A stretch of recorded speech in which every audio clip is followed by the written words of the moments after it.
Subramanian Swamy now joining us live, a man, of course, who has actively gone ahead and pursued cases against the Home Minister, of course, the 2G case. Mr. Swamy, would you first and foremost say that this is a bigger blow than what you had hit him with over the 2G case in court?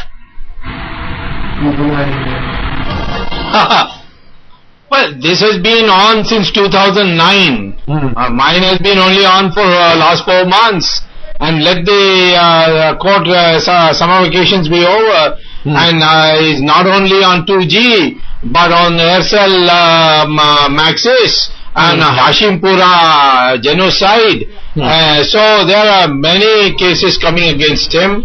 Okay. And I'm afraid the government will sink with him if they don't get rid of him.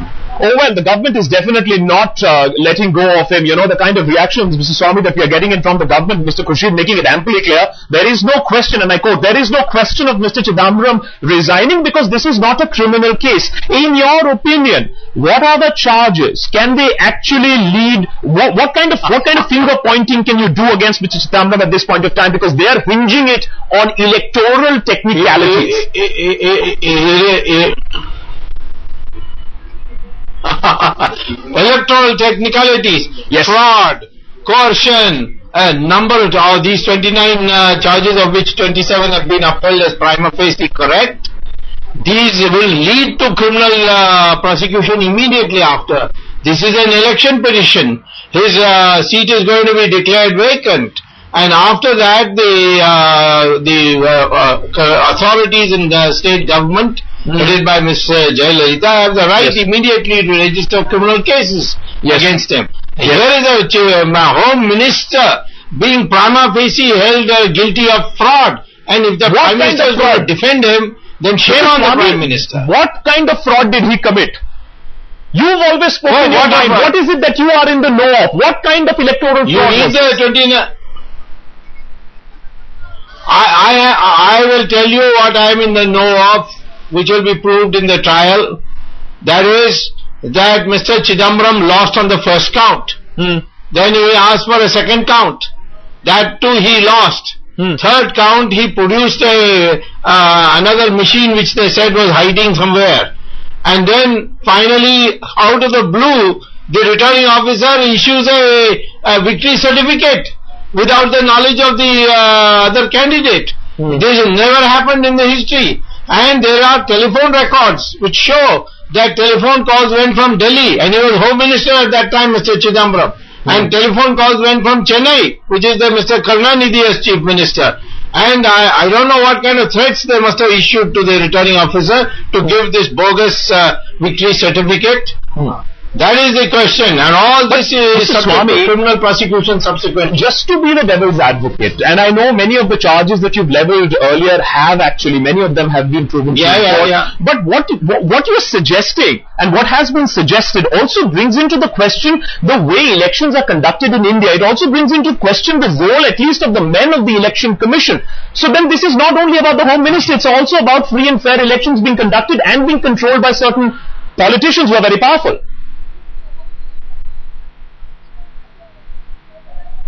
Yes, it is true that we have booth capture and all kinds of things. But here is the Home Minister, and he is supposed to protect the country, and he is himself engaging in fraud, coercion, cheating, all kinds of other charges. This is intolerable. If you don't stop this, then I'm afraid you might as well say goodbye to law and order in this country. Now, you have been, of course, one of the first people to come out and say that, you know, he has to go. Jayalalitha has come in. Mr. Gadkari has been very quick off the block. He said that the Prime Minister should immediately sack his Home Minister. Take us through exactly, how do you see this panning out? What will the BJP do? What will you do if the Prime Minister doesn't listen to you and the Congress doesn't listen to you? Well, if the Prime Minister doesn't listen to us, he is cooking his own goose, because this will become a major issue in the elections. They won't be able to show their face in the elections. They don't understand the anger in the country today. It is not a question of my being vindicated or Mr. Gadkari being vindicated or Jayalalitha being vindicated. We have raised the voice of the public, and it's for the Prime Minister now to show that he is an upright, honest man, that in the end he will not sell everything. that he will certainly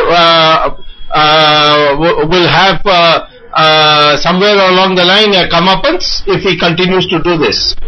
And would you say that there is already a little bit of political formations that we can see here? Mr. Swamy, Jayalalitha, you, the BJP, is it just a coincidence that the three of you are the first three people to raise their voice as far as demanding Chidambaram's resignation?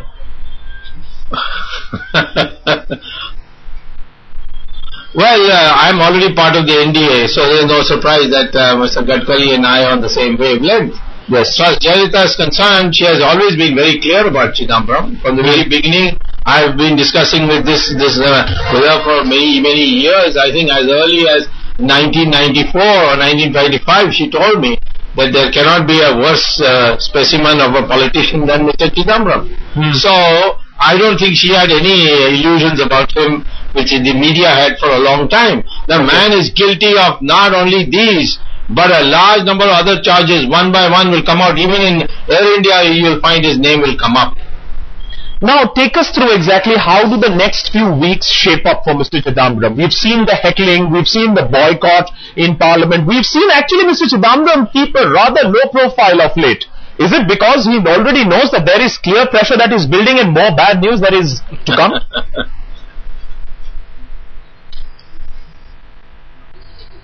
Well, you see, you can always win a battle and lose a war.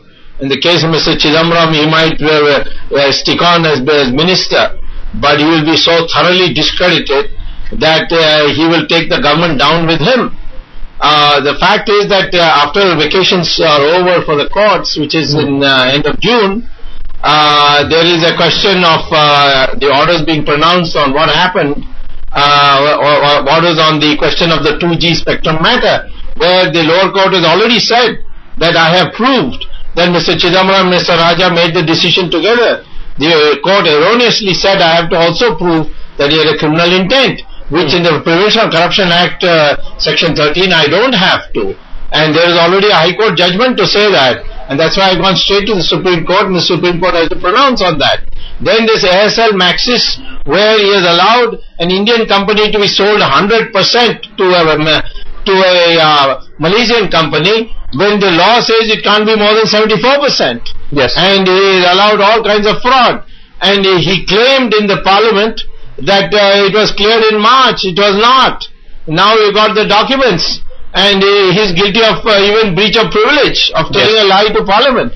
So, yeah, a number of counts, I see Mr. Chidambaram as a great embarrassment for the UPA. At the same time, you've tried to haul him to court. You've had your exposés against him. You've been leading this sort of a crusade against him. He's still in office. What prevents the Congress from saying that, okay, this is another charge, it has to be investigated, and he stays on till anything is proven? Right now, the case also hasn't even started as far as this election case is concerned. That is what the Congress is coming out and saying. So do we see him actually being only under pressure but not stepping down?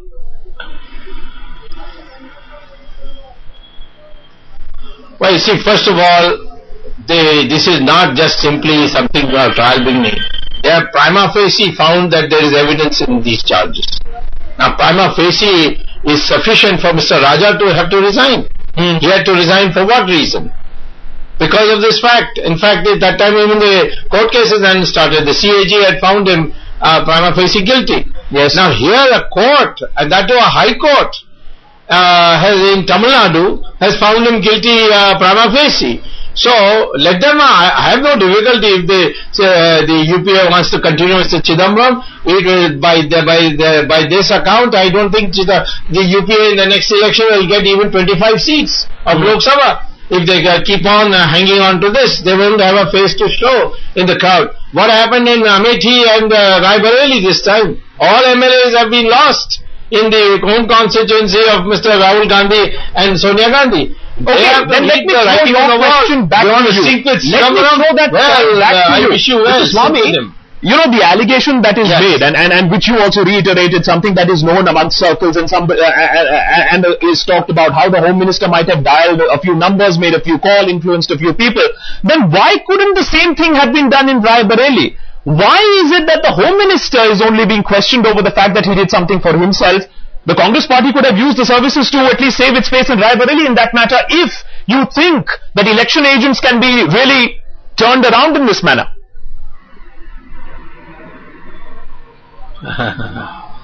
Well, you see, you can always do it in one election, and that to a home minister of his own constituency. But you can't do it for 7 MLA seat in one parliamentary constituency or 14 MLA seats in one parliamentary constituency, when in fact you are not against one opponent, you are against several opponents, and all of them very powerful. So in the case of Ms. Sonia Gandhi and Rahul Gandhi and the Congress party in UP, the only hope they had was the electronic voting machine, but unfortunately I had gone to the Delhi High Court and got a verdict that the electronic voting machine can be tampered with, and they've asked them to produce a voter receipt, which the Election Commission is now grappling with. So therefore, just because Mr. Chidambaram was able to do it in faraway Shivaganga, it's far more difficult to do it in New Delhi and in UP. It's just next door to Delhi. That is the difference. Are you still of the opinion that EVMs can be tampered with?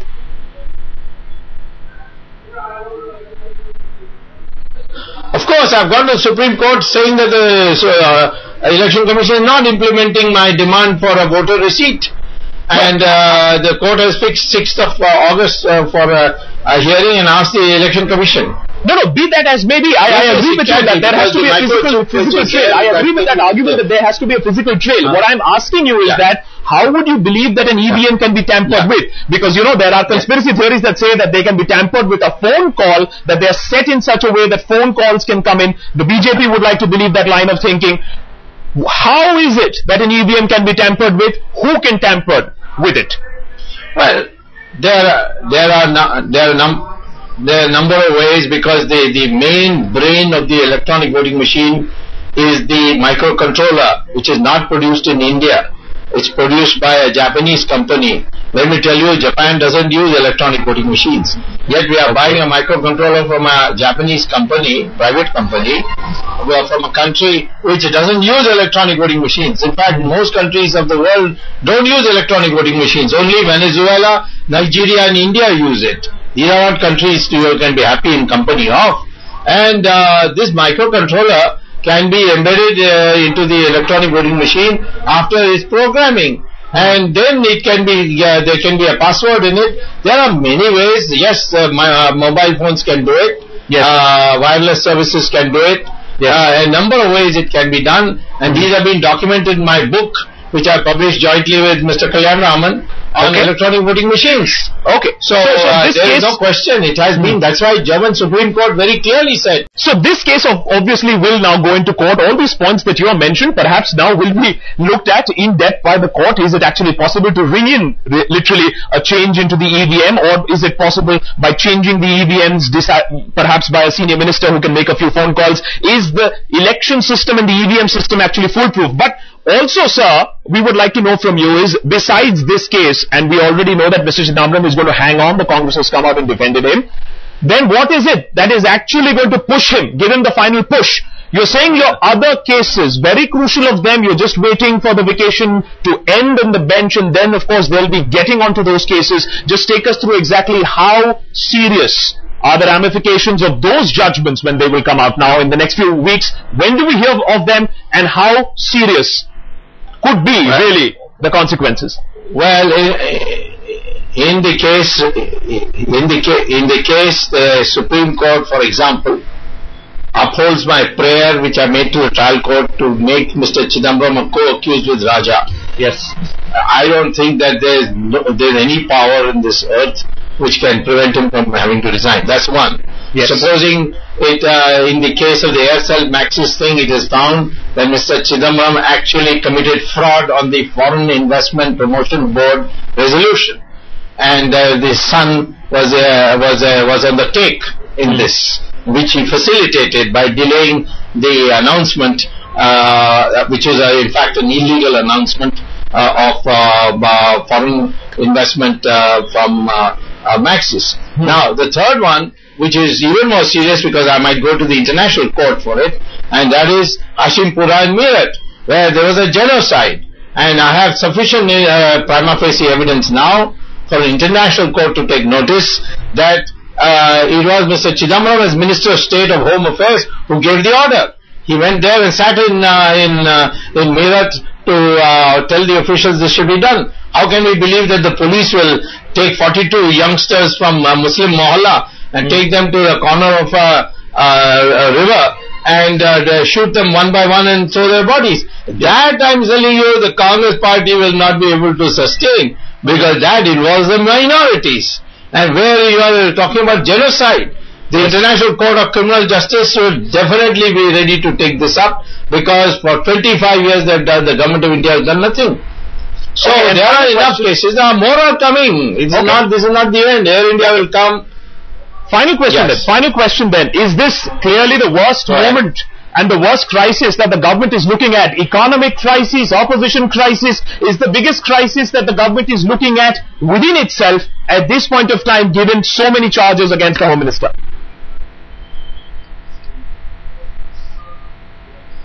Short of a complete economic collapse coming within the next 4 months, this is the culmination, this is an augmentation of the crisis that began with the 25th March 2011 note issued by the Pranab Mukherjee Finance Ministry to the Prime Minister, when they had to go into a major clean-up effort. And that from then on has been adding, and every day it is making the UPA look more and more horrible. Alright, clearly at this point of time, a person who's very happy with the recent developments of Subramanian Swamy, appreciate you joining us here on Headlines today.